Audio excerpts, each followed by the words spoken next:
Welcome to Selfish Confidence, a place where we can connect and be real about how hard it is to be your damn self. My name is Jess, and my goal is to help you build confidence and belief in yourself to live any life path you want, even if it's unconventional. It's time to flip off societal pressures and connect with women who've also felt on the outside by their life choices. We're here to encourage you to grab the mic and speak your truth. I know it can be scary, but we're in this together. Let's get started.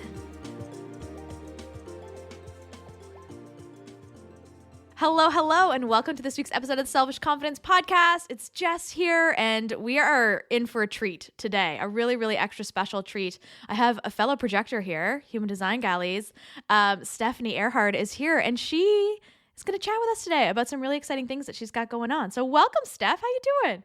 Hi, everyone. I am so excited to be here. Thank you, Jess, so much for having me. Oh, I'm so excited too. I met Steph recently when we were at Empower Her. I would have met you at the first one, but it was really the second one where I got to know you a bit more. And I was like, I need Steph to come on the podcast and to share everything that she's doing, because you have some really exciting things going on. And we had your business partner on before, Jess Jacobs. So I need you here. And then I need one with all of us together, because that'd be so much fun. Oh my gosh, it would literally be a party. It's going to be incredible. I'm so excited for that. Yeah, Empower Her has been something that has been such a big part of my entrepreneurial journey. So being able to meet you and see you and Jess up on stage for the second event was just unbelievable. Something I'll never forget.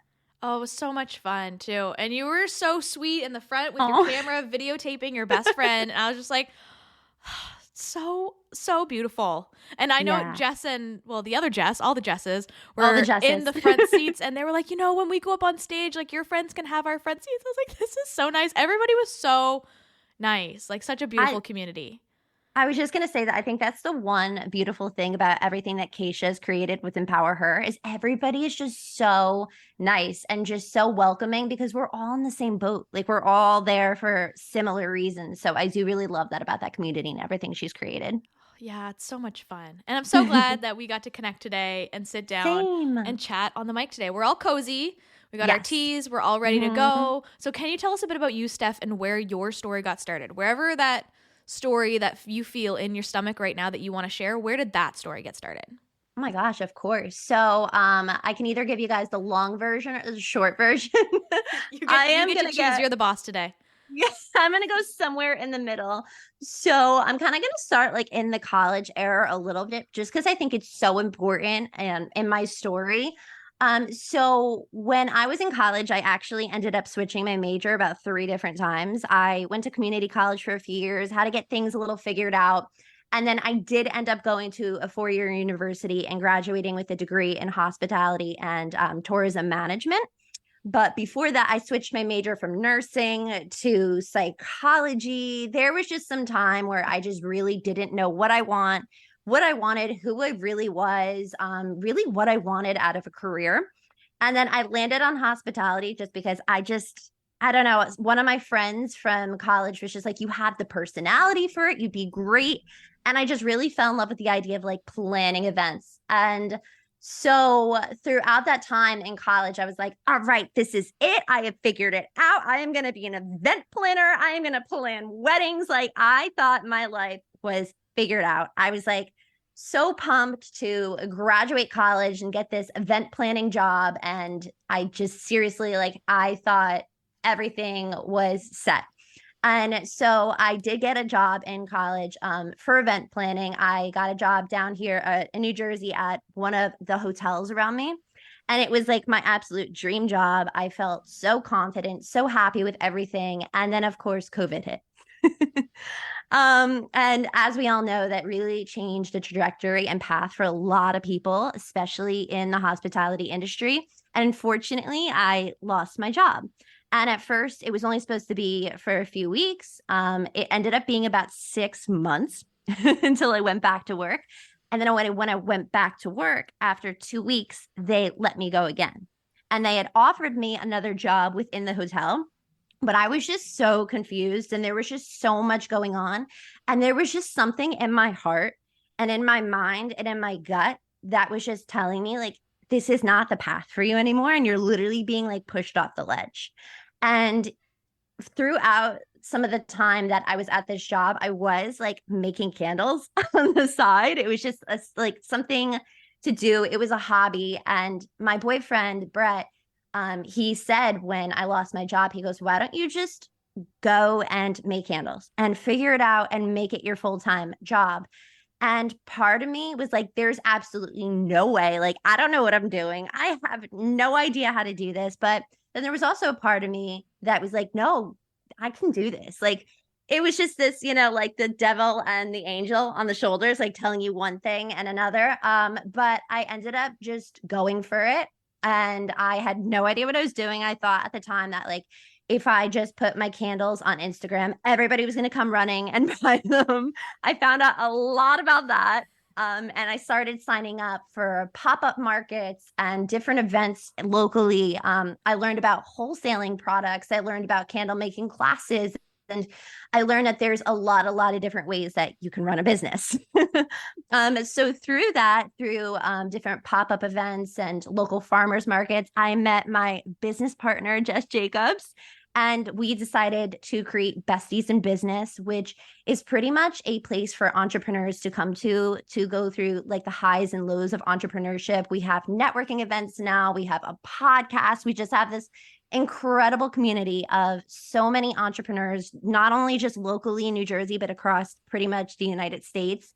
And it's just been so fulfilling to be able to create that community with Jess. And so, yeah, that kind of leads me up to now I like have my own podcast called Make It Count. And I feel like, and I just said this to my boyfriend before I jumped on this call, like, I feel like every week it's something different for me now where I'm coming up with like a new idea and I'm like, all right, I want to try this. I want to do that. So I feel like it's never ending.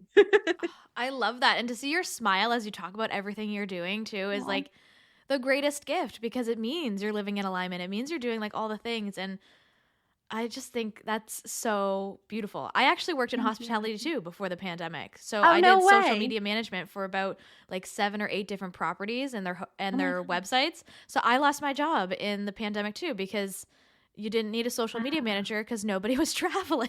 Yeah. Isn't it crazy to think about and like that part of your life? It was wild. And now looking back, a blessing in disguise, but it was really confusing because I had never been someone who was fired before. So I can understand that confusion even after going back and being like, oh, this doesn't feel right anymore. Yes. Yeah. Oh my God. I just got chills because that's pretty much, it was one of the most confusing parts of my entire life. Like I've never felt more push and pulled. And it's actually really funny because this is why also for anybody listening in, it is so important not to cut your ties. And unless you've been really, really hurt by the business that you worked for, that's a different story. But I'm actually doing a pop-up event at the hotel tomorrow that I used to work for. And that's why I am happy that when I did eventually leave on my own terms, that like I did it in a nice way because everything always comes back full circle in life. But I remember like when I did leave, I was so confused because like I said, they had offered me another position there, but I just felt, it just didn't feel aligned. I was like, something is just telling me that this like is just not where I'm supposed to be right now in this season of life. So I totally understand that and respect that, Jess, because it was so confusing. I'm so glad you listened though, because I think a lot of people will have the story of being like, oh, well, I went back and I accepted that other job and then I was there for a few years and then I realized like the fact that you learned it pretty quickly is like bang on. And I think too, like where we're pretty young, also I think sometimes I have some guilt around that to like not figure things out, whatever that means, but like at a young age, or to be able to listen to that and start your business. There's so many people who like, oh, I wish I started in my 20s or in my 30s. And everyone's timeline is different. And I'm just really, really glad that you listened to that. I thought it was interesting too, how you said like, I thought I made it. I had it all figured out. And I get that because there's so often everything I do, I'll be like, oh yeah, I totally know what I'm doing. Everything is so figured out. I am the best. These are things I'll say to myself sometimes in my head. And then a week later, you're like crying on the floor and you're like, I do not know anything. It's like a roller coaster. It's so funny how we can go through those like highs and lows. So what would you say to someone who might be in a low right now with something like that? They think they have life figured out or they're in the high. Yeah. And the low might be coming because it does happen in a roller coaster, especially entrepreneurship. What would you say to that person who just realize that they don't have life figured out?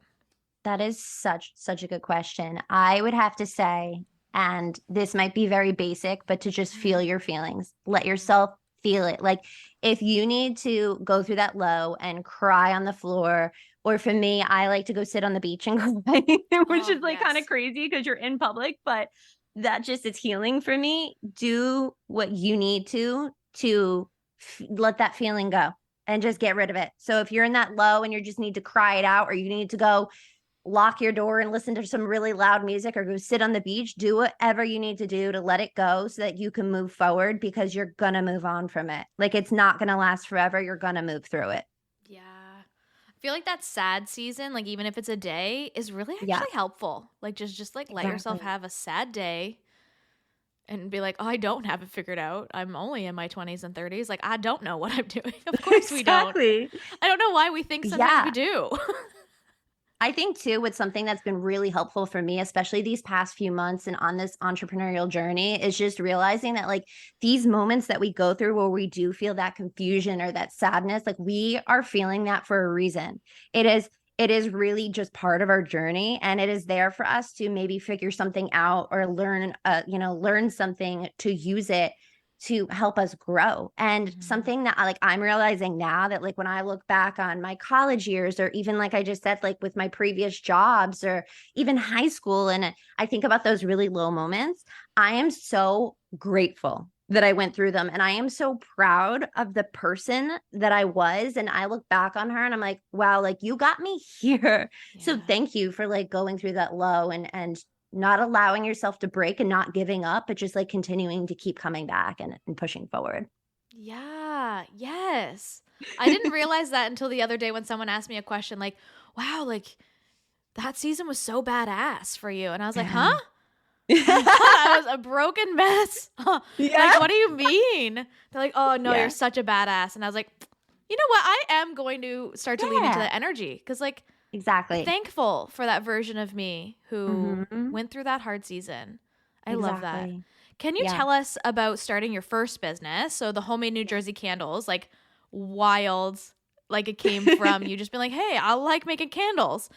Yeah. Like, where did you find the confidence to really just step into that? Was it your boyfriend who was like, you should do this full time? Or like, I know this can be such a journey for entrepreneurship. So like, where did you find the confidence and how has that journey been? And what year did you start it? Just question on that too.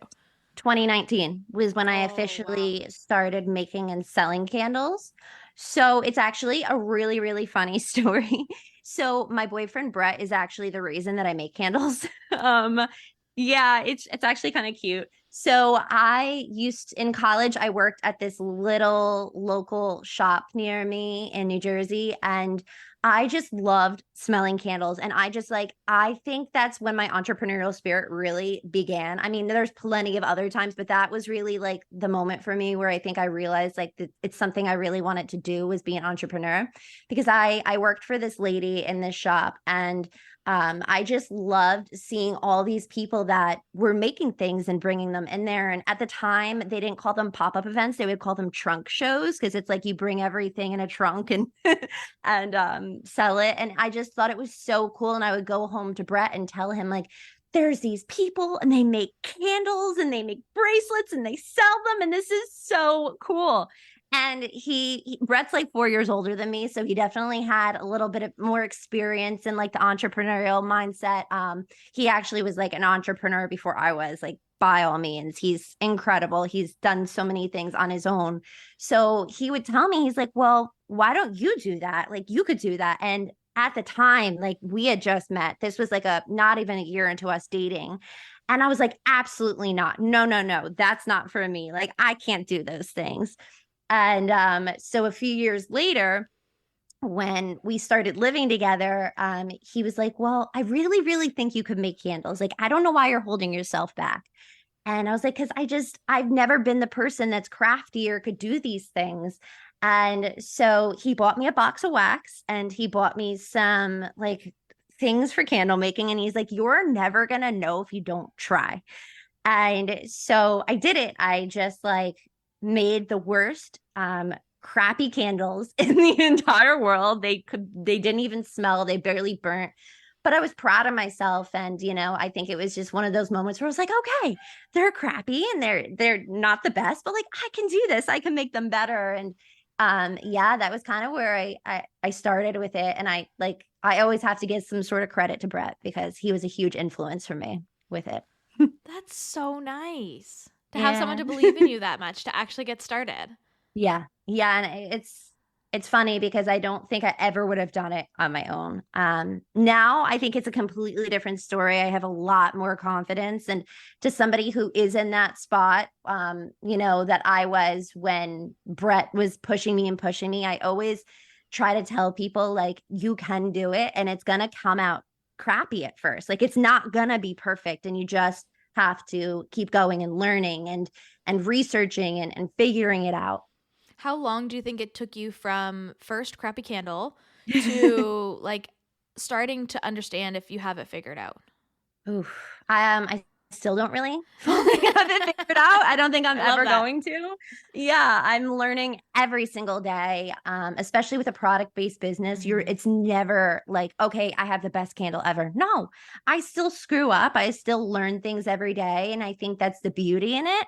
But I would have to say, like, from when my candles absolutely were unsellable to the point of being like, okay, I feel really, these are reliable candles. It took me actually selling the candles and finding out things that like, oh, it's not burning down like this correctly, or this is wrong with it. And honestly, I would have to say, like, within the past 2 years is when I really am like, okay, like I have a product that I feel comfortable setting at this price and, doing more with, if that makes sense. Yeah. Do you have a favorite scent? Oh my God, there are so many. I have like probably close to 40 to 50 cents, maybe more. There's probably more than that. Yeah. But right now, because we're in like the Christmas season, it's definitely like the Christmas tree candle. It's just my absolute bestseller. And it's just phenomenal. I'm always burning it this time of year. Oh, that's so awesome. Has there been Yeah. one piece of this entrepreneurial journey since you started that you're just like, I'm so glad I learned that? Oof, that is such a good question. I think it's that failure is not real. There is no such thing as failure or failing. Because if you do something and you screw up or you make a mistake, you can always come back from that and learn from it and try again and do better the next time and continue to keep learning. So in my opinion, I've never failed. I've only ever learned and grown from it. I say on the Best Season Business podcast all the time that like people think they fail because in school they teach you that if you fail a test, you failed, or if you failed the class, you failed. But if you fail the test, they always give you time to make it back up, right? Or bring your grade back up. And if you fail the class, you can always retake it. So in my opinion, I just don't think that failure is a thing. And I've really learned that a lot through entrepreneurship. Oh, yeah. Failure is not a thing. You're right. Even though sometimes we feel like we do. Yeah. And we kick ourselves when we're down. But I love that concept of always thinking of it as growth. Yeah, exactly.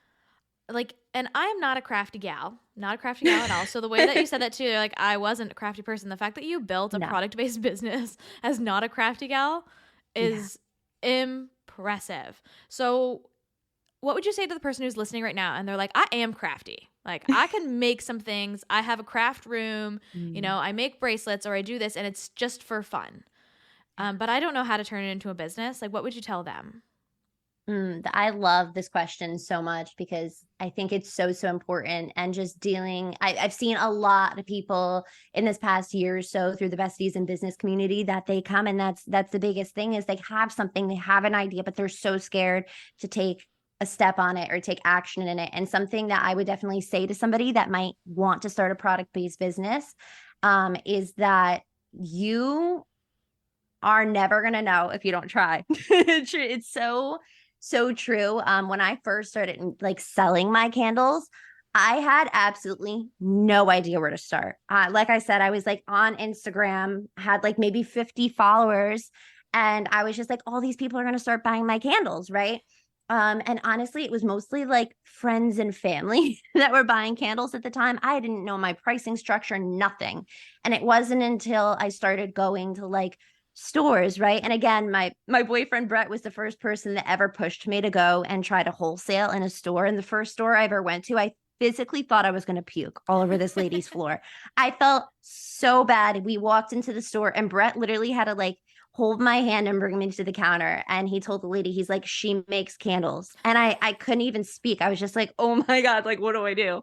And now, 3 years later, I work with about 20 different wholesale stores between like Monmouth and Ocean County in New Jersey. And, I just keep expanding, and it's just incredible how far you can come. So it really, really just takes time. And again, reminding yourself that like, you're probably going to make a crappy product at first. Like, I'm not trying to say that in a rude or mean way. But it's not going to come out perfect the first few times you make it. And it really just takes getting out there. And like I said, like growing, like just figuring your product out as you go. And, the more and more that you practice and keep doing things like showing up to different wholesale stores and telling them about your product. I started wholesaling with this person in Red Bank, New Jersey, and they were like, you should do a candle making class. And I'm like, I don't know how to do that. So I spent 2 months trying to figure out, how do I do a candle making class? How do I show people how to make candles? And again, couldn't sleep at night, like over this, like practically felt like I was going to puke, but now I do candle making classes all the time. And it's a no-brainer for me. So it really, really is just putting yourself out there, taking the risk, feeling like you're going to puke half the time and not being afraid of that feeling and pushing through it, and not like reframing your mindset with failure to know that like at first things are not going to be perfect. There really like is no such thing as perfection. Like, I'm not perfect. My product is not perfect. And I don't mean to say that to scare people from buying it, but it's just like, it's a learning experience. My product is good. I'm very proud of my product, but there's always something I can learn and improve on. So I think when you reframe your mindset as a product maker with that outlook of like, I should always be learning. I should always be trying new things. I have to keep growing. Then that's how you succeed, because you just can't be afraid to take risk and go for things and push yourself. Yeah. Oh, yes. I love that Brett pulled you into the store and made you do it, because I'm wondering if it's a projector thing, because I'm very similar in that sense where I can like, as a projector, for those of you who don't know human design, our strategy is to wait for the invitation. So you wait until someone comes to you. You'd wait until a store would come to you and say, hey, have you ever considered wholesaling? So for you to put yourself out there like that would feel really uncomfortable. And I'm the same way. Like, I am really uncomfortable with like walking up to someone and being like, hey, I have a podcast, or walking up to someone and be like, hey, I have a business. It's so awkward. And Glenn is always like the one who's like, Jess, like, say something. Like, why won't you say something? Brett used to get so mad at me, and he still does sometimes, because that is something he really pushes me for, is the wholesaling. And I love that you brought up with like being a projector and waiting for the invitation, because before I even knew my human design, I would beat myself up, because I'd be like, why can't I like go and do these things and show up at these stores and feel comfortable talking about my product? And when I learned that about myself, about being a projector, I was like, that makes so much more sense, because now I know like it feels aligned for me when other people invite me. And then I know, like, I feel like very confident and comfortable telling them like, no, this product is going to be incredible and it's going to do so well in your store. And I have noticed that with myself, with mostly through the homemade NJ business, because that was a huge thing for me. It was like Brett was really pushing the wholesale stores, and I'm like, I can't so go in these awkward. stores. Yeah, it's so uncomfortable. You're like, I can't self-promote. What are you talking about? I was always so jealous of the people who could, right? That could just say like, hey, like, oh, I have this company, we should work together sometime. And be like, you could just like promote yourself like that. Like, I love that for you. I know. I'm just really jealous, because I always, even to this day, like, I'm in a course right now that's teaching us like how to like pitch ourselves to different media outlets and to put yourself out there more and to be more visible. And I'm just like, vomit in a bucket every day. Exactly. That is so funny. Yeah, I feel very similar. And I think like between both Homemade NJ and Besties in Business, I've learned a lot through it. I still have my struggles of like wanting to pitch myself, but I love that you say that, because it is important. And it's something that I definitely want to work on and grow throughout the next few years. That's something I'm been trying to work on. Yes. And to our projector friends who are listening, who are like, I really don't like self-promotion too. There, even though you're supposed to wait for the invitation, there's things that you can do. So if you're listening, you're like, I have no idea, send me a message. I'm happy to connect with you on it, because there are things you can do. You don't have to just sit at home and knit until the invitation comes. You can do something. You can hang out with us on a podcast, right? Yeah, of course. No, I'm going to take you up on that. We might have to chat about this, Jess, because it's something I'm struggling with. It's so interesting, and especially when you said that too, because I'm like, oh man, it's like that with Glenn also. Even like at a Christmas party, he's like, Jess, like, why won't you tell people what you do? And I'm like, hey, I'm Jess. Yeah. He's like, people want to know, and I'm like, I know, but it's so awkward. So it takes some confidence and some courage to kind of step into that in entrepreneurship, for sure. So like, you 100%. Also have a second business. Not only do you have one, you have two, which is just wild to me. So the Besties in Business, which is a podcast, which is a community. Can you tell us a bit about your partnership with Jess Jacobs? How is it working with a partner? I think she's a manifesting generator. Like, yes. Yeah. So like working with, a partner in business, having a collaboration, and just like really how you got started and built this beautiful business that you have together in New Jersey. I love talking about my business partnership with Jess. And it's something that we've really become super open with on the Besties in Business podcast, because it's important, and I feel like business partners are one of those things where it kind of scares people sometimes. Like, they're kind of scared, like, oh, I don't know if I want to do that. But I've learned so much through it, and so is Jess. And we really, really strive to try to help people understand what it's like to have a business partner, and how you can work through it, and how you can have great communication. It's funny that you ask, like, how it started, because it was definitely an invitation. Jess and I met, like I said, we met through a farmer's market a few years back, and she actually bought a candle from me, and she came up to the table and bought a candle. And she was telling me how she was making all these pivots in her new business with Pups Abilities. And of course, I'm just always over the moon. I was, especially back then, always over the moon to meet other entrepreneurs and hear what they were doing. I loved hearing people's stories about what they were doing. And so we just became really close friends super easily. We ended up going to a networking event locally to us called Babes in Business in New Jersey. Together, I invited her, and we went out and had a pretzel and wine together. And we just started, Jess and I, our friendship really started from having these incredible conversations about entrepreneurship. And we went to this networking event, and we saw all these women connecting, and we just felt so connected to that. And then we started doing like pop-ups and farmers markets together. And we would always ask to have our tables near each other. And we would just have these like heart to hearts like in the middle of a farmer's market about the highs and lows of entrepreneurship, and how we wished more people could feel that and experience it and talk about it openly and freely. And we just really realized the importance of that. And Jess just looked over at me one day, and I'll never forget it for the rest of my life. She was like, do you want to just like start a business and talk about these things and help other people? Because one of the things we've really, really learned on this journey is that we don't have coworkers as entrepreneurs. Most of us are solopreneurs, meaning that it's just us in our business. So sometimes you need to know that you have a community, or you have friends that are going through such similar things that you can talk to through those, like we were talking about in the beginning of this conversation, those really, really low points in your journey, to have somebody on your side through that, to have somebody that you can be like, hey, look, I'm having a really bad day through this entrepreneurship. Can you help me? What can I do? And to have that in your corner is so, so important. And honestly, it's probably one of the biggest reasons that you're going to survive entrepreneurship, is having people to help you and tell you like, yeah, you've got this, you can do these things. So that's how we kind of started. And we just started a podcast. We took Keisha Get Mary's podcast course from Empower Her, and we started our podcast, and we went to Empower Her live together, and our friendship just took off. And we just realized that like this was so important, and we really wanted to help other entrepreneurs. And now we have a podcast, and we do local networking events in New Jersey. We've had about 7 now, I believe. We're doing our 8th one this coming Monday.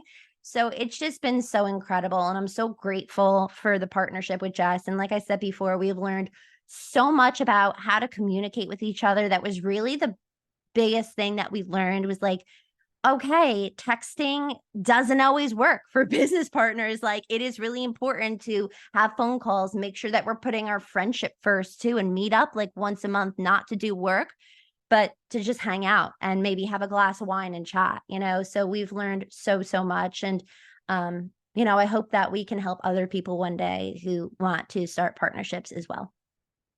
Oh, I love that. And I think communication, you're right, is so important in business and in relationships. Do you have any tips for someone who is thinking about going into business, maybe with their best friend, maybe with a stranger they met online? We don't know. And they're just not sure if a business partnership is the right thing for them. How would they know that that's the right step? And like, how can they ensure good communication in their partnerships?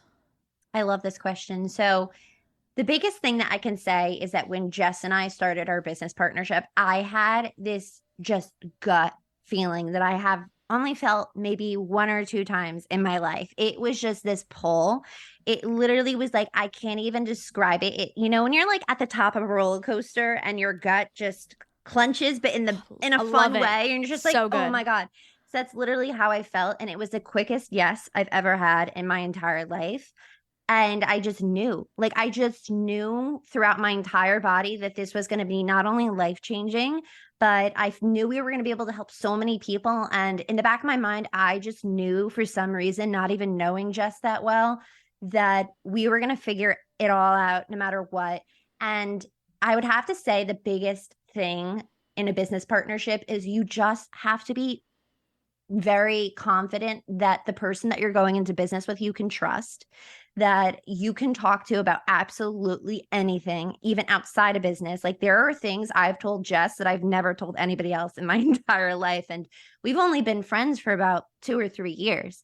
But you just have to be able to be super open with the person and very communicative. And if you're feeling something, or if you're feeling like off about something in the partnership, like you have to be able to step up and say, hey, I'm kind of feeling off about this. What can we do? And we've learned to compromise.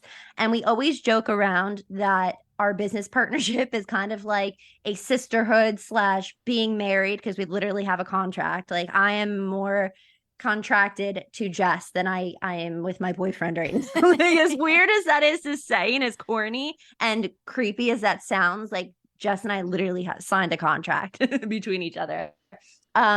So yeah, you just really have to look at it as honestly like, and again, it sounds weird, but like a relationship, and you know that you're always going to be growing with each other. And if there does come a day where you just don't feel aligned completely anymore with the business partnership, like you have to know that this is the type of person that is going to be proud of you for whatever you do next and want good things for you. And I think that is so, so important. And also biggest thing, always put your friendship before business and be able to have like maintain that friendship within your business. Like I said, like once a month, Jess and I always have a day where we go out and we don't even talk about business. We just make sure that that friendship is still there and that we're always just like, working on it. Oh, yeah. It's very similar too to like a marriage. You're right. Or like even like a couple that works together that is married. You're like, oh, like, put the marriage first or all these things. Like I get that. So I think it's huge that you guys can do this together. I love that you have a contract and that you and Jess are stuck together. But, Brett's a loose end, so it's not the same. I love that so much. It's okay. He understands. He gets it. He gets it. Yeah. He's an entrepreneurship. He understands. I love it. And I love the two of you together. You're both so sweet and so kind. And your business together is really inspiring, I know, to a lot of people. Podcasts and everything is just so much fun. So I love it. Can you tell us a little bit about like your new podcast? Yeah. The podcast that you're doing on your own. So not only are you doing the Besties in Business podcast, you're also doing your own called Make It Count. Yeah. That is wild that you're doing 2 podcasts at once. Can you tell us a little bit about this? And like, where did you get the idea to launch this new podcast? Yeah, of course. So I just had this moment this past summer where I mean, I've had an idea on my heart for a while to start another podcast, but this summer it just, again, was like this crazy gut feeling. And I remember Jess was actually down at my house one day and I looked at her and I'm like, I think I'm about to start another podcast. Are you cool with that? And she was like, are you kidding? Yeah. And I like told her the idea about it. And she was like, you have to do this. I'm like, all right. So she literally left my house. And within an hour, I had 3 episodes recorded. I was like, all right, this is happening. Like, this is real. So within 2 or 3 days, I had an Instagram. I had everything set up. I was like, all right, I'm going for it. And it was just one of those things where I'm like, taking the risk. I'm going to jump. I'm going to see how this goes. Literally making it count. But that's like kind of how it started. The actual idea, and Jess, you're going to think this is so corny, but I love it. I am the biggest Titanic fan in the entire world, I think. You love Titanic? I'm obsessed. Okay, well, some of the grave sites from the Titanic, including Jack, is here in Halifax, the city I live in. No way. So you're going to have to come up. I think we have a Titanic museum. Excited. We literally have the graveyard from a lot of people who were on the Titanic here in my city, in Halifax. Stop it. I never knew that. I'm pretty sure that you can go see Jack's grave here. Oh my God. That's all so right. Crazy. Okay. We're gonna have to set up a trip. Come on up. But in the movie, Jack makes a speech and it's like all about him winning the ticket and getting on the Titanic. And at the end of his speech, he's like, I have the air in my lungs and a few sheets of paper. And, he makes a toast and he's like, to making it count. And growing up, that was just always something that really stuck with me. It was like, you have to find ways to make it count. And it can be as big as, traveling the world the way Jack did in the Titanic, or it could be as small as like making sure to get up every day and go for your walk that makes you feel good. It's just really, really about finding the things in life that are going to light your soul up, and finding little ways to make it count every day. And I don't know, I just felt this strong calling toward it. And I was like, you know what? I'm going to show up for this. I'm going to tell my story about how I've made it count throughout my life and how I've watched other people make it count. And, at first it was like so crazy because I would literally just like get on and turn the microphone on. I'm like, I have no idea what I'm talking about, going from being in a business partnership and having the Besties in Business podcast where I had Jess to like bounce off of all the time, to now just being able to like turn the microphone on and just talk. It's a completely different world. So I definitely had to find my balance with it. And I am still like finding my balance with it, but I don't know the direction it's going. I'm really excited for it. Oh, I love that. It's not corny. I think that's so sweet. And even when you say it, I'm like, yeah, like we don't know what tomorrow's going to bring. So we do got to make it count. Yeah. I gotta love Titanic and Jack's speech. I was like, that just always stuck with me. Even my like graduation cap from college, it literally says make it count on it. And that was like years before I thought of making a podcast. So here we are. I love it. And yeah, now you're going to have to come up to Halifax because we're not that far. And then you can come and check it out. I think as soon as you said it, I was like, that's a huge thing here. Like the Titanic graveyard and all the stuff. I don't know how I never knew that. That like blows my mind because I've known about all the different places and museums. Like I just went to New York City last year with my mom to go to one of the museums. Like I just love all things Titanic. Well, you're gonna have to do your research on Halifax, Nova Scotia, find out the details, and then start your road trip up here. I'll be here waiting. Okay. Sounds good. I love it. If you could give us one piece of advice to all the women who are listening right now, like what would it be? I would say right now the biggest thing that's on my heart is just don't give up on whatever is on your heart, whether it's a business or whether it doesn't matter what it is.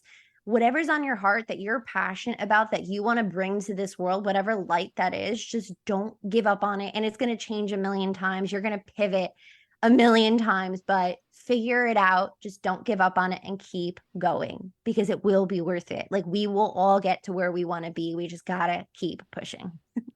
Yes. I do think about that a lot too, because I know where I am now in business and where I'm going to be 10 years from now looks really different. And if I were to give up today, with some days you want to, and if we were to give up now, you don't get to see where it gets to go. And it's going to go somewhere, which is really cool. Exactly. I love it. Where can our listeners connect with you, Steph? And like, what can they expect from you online? Where are your podcasts? Let's find you. Yeah, of course. So, as you guys probably could already hear, there's so much going on between Homemade NJ and Besties in Business and Make It Count. So, I would say the best place that you can go to kind of find all those things is my personal Instagram. It's just SL Erhard. And on there, I have like all the links for all of the Instagrams and a link tree for all the different podcasts. But yeah, and Homemade NJ Candles is on there too. So, I just think that that's the easiest hub to find everything else. But both the Besties in Business podcast and the Make It Count podcast, you can find it wherever you find your podcast. We're pretty much like on all the platforms between Spotify and Apple. I think we're even on like iHeartRadio. So yeah, that's pretty much, that's why I'm saying like the easiest way is just to pop on the personal Instagram. Amazing. And do you ship to Canada? I do. I think I do. I have to double check, but I'm pretty sure I do. Double check and let me know because Yeah. I think 60% of our podcast listeners are in Canada, which I know they'll be loving your wow. candles. You're not that far from the border, so maybe you should just, again, drive up here, come check out the Titanic graveyard, drop off your candles, and that'd be great. I love it. Sounds like a plan. Wonderful. I have a few questions that I ask every guest that comes on the podcast. You ready? Yeah.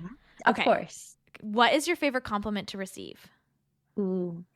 I have to say that I have two answers for this. Sorry, super quick though.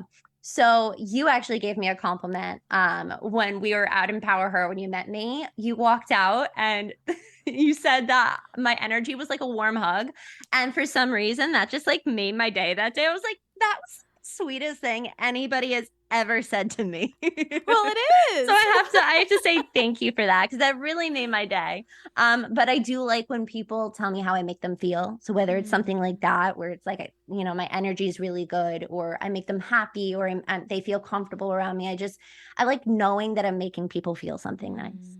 Oh, yeah. Your energy is like a warm hug. You just like, Thank you you. just are. I thought you were going to say I like when people say I smell good.